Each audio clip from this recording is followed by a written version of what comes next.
नमस्कार, आप देख रहे हैं डीटीवी भारत और मैं हूं आपके साथ निर्भय किशोर। कोरोना के इस काल में हर तरफ हाहाकार है। स्थितियां भले ही सुधर रही हो, लेकिन पिछले 24 घंटे में आए मौत के आंकड़े एक बार फिर से परेशान कर रहे हैं।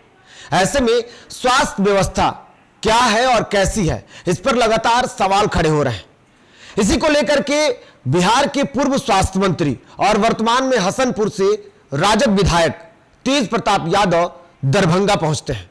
दरअसल जिस तरीके से स्थितियां हैं स्वास्थ्य को लेकर के, और पिछले दिनों दरभंगा डीएमसीएच अस्पताल में बच्चों की मौत हो गई थी और देश में कोरोना के तीसरी लहर की आशंका जताई जा रही है। बच्चों की मौत और तीसरी लहर की आशंका, स्वास्थ्य व्यवस्था कैसी है, इसका हाल जानने तेज प्रताप यादव जब दरभंगा पहुंचे तो वहां स्थितियां देख वो परेशान हो गए। पहले जरा उन तस्वीरों को देखिए। पहली तस्वीर, ये तस्वीर देखिए, ये अस्पताल के बाहर की तस्वीर है। मॉनसून का आगमन होने वाला है और ऐसे में उससे पहले ही प्री मॉनसून बारिश जिस तरीके से हुई और इसके साथ साथ जो तूफान का कहर देश में देखने को मिला, इसके बीच में जो बारिश हुई, उस बारिश ने ही पहले अस्पताल की पूरी सुरक्षा और वहां की स्थितियों को खोल दिया है। जिस तरीके से बारिश हुई और इस बारिश के बाद जो अस्पताल के बाहर लगे हुए ये पानी जो देख रहे हैं, ये पूरी तरीके से साफ सफाई और सरकार की कई योजनाओं की पोल खोल रहा है। चलिए उस योजनाओं के बारे में हम नहीं बात करेंगे, बात तो अंदर की करते हैं। जब तेज प्रताप यादव अस्पताल में पहुंचे तो वहां की व्यवस्थाओं को देखकर वो परेशान हो गए। उन्होंने सरकार पर भी जमकर हमला बोला। जब तेज प्रताप यादव दरभंगा पहुंचे तो उनके समर्थकों का हुजूम भी देखने को मिला। उनके साथ साथ सैकड़ों की संख्या में जो उनके चाहने वाले प्रशंसक थे, जो उनके शुभचिंतक थे, वो सभी लोग वहां पहुंचे और देखते ही देखते वहां भारी भीड़ हो गई। हालांकि इन सब के बीच में कोरोना गाइडलाइन का पालन करते हुए तेज प्रताप यादव ने अस्पताल का मुआयना किया। इस दौरान वहां की व्यवस्थाएं, वहां के जो हालत थे, उसको देख वो भी चिंतित हो गए और उन्होंने सरकार पर, राज्य सरकार पर गंभीर हमले बोले। इस दौरान उन्होंने कहा कि सरकार जो है वो तैयारियों में और कोरोना के इस विपदा से निकटने में पूरी तरीके से विफल हो चुकी है। सरकार जो तैयारियों का दावा कर रही है, वो तैयारियां जमीनी स्तर पर नहीं दिखती है, वो तैयारियां अस्पतालों में नहीं दिखती है।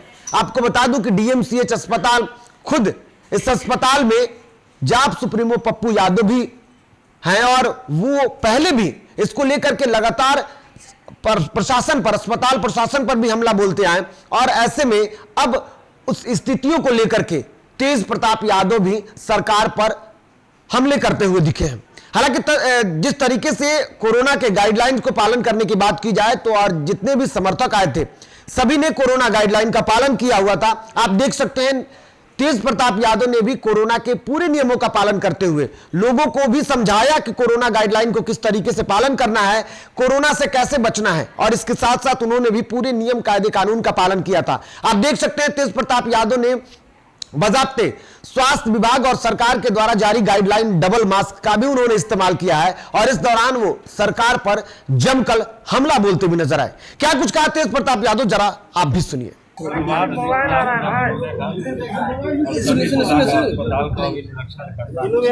रहा है, मोबाइल तो डाउन किए भाई। यहाँ दरभंगा में डायलिसिस जो मैं वहाँ इमरजेंसी बिल्डिंग है, जो बिल्डिंग पूरे तरीके से जर्जर स्थिति है और साफ सफाई के नाम पे पूरे तरीके से गंदगी में भरा हुआ है।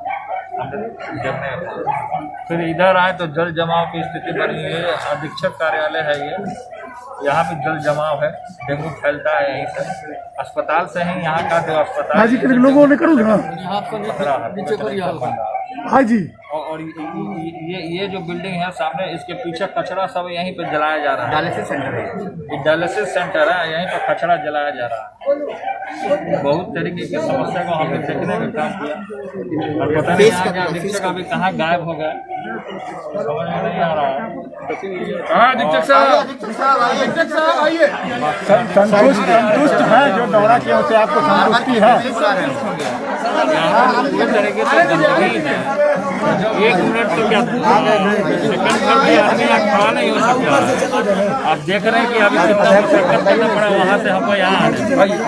तो ये तो बिहार सरकार का स्वास्थ्य है जो कि पूरे तरीके से ये बताएंगे कि जो प्लास्टिक ये सब क्या जल रहा है उधर जाकर के जो कचरा है अस्पताल डायलिसिस सेंटर है ना जी अपोलो के द्वारा नहीं तो पीपी मोड पर तो उधर जो कचरा जल रहा है वो क्या है वो बाहरी कचरा होगा, बायोमेडिकल वेस्ट के अलावा जो रहता है बाहरी कचरा को अंदर यहाँ कैसे जलाया जा रहा है? इसके लिए आपने कुछ लिया है डिसीजन कि कहाँ जलेगा क्या है, क्या सरकार की तरफ से कुछ है समझ कहाँ पे? इसको हम फर्स्ट बार देख रहे हैं अभी जो इस तरह का अभी जल रहा है, ऐसा संज्ञान में हमारे पहली बार आया है। इस पर हम देख रहे हैं जो क्या नहीं तो सब कचरा को एक जगह डंप किया जाता है और बायोमेडिकल को बायोमेडिकल दिया जाता है। दिखाइए उधर जी जी।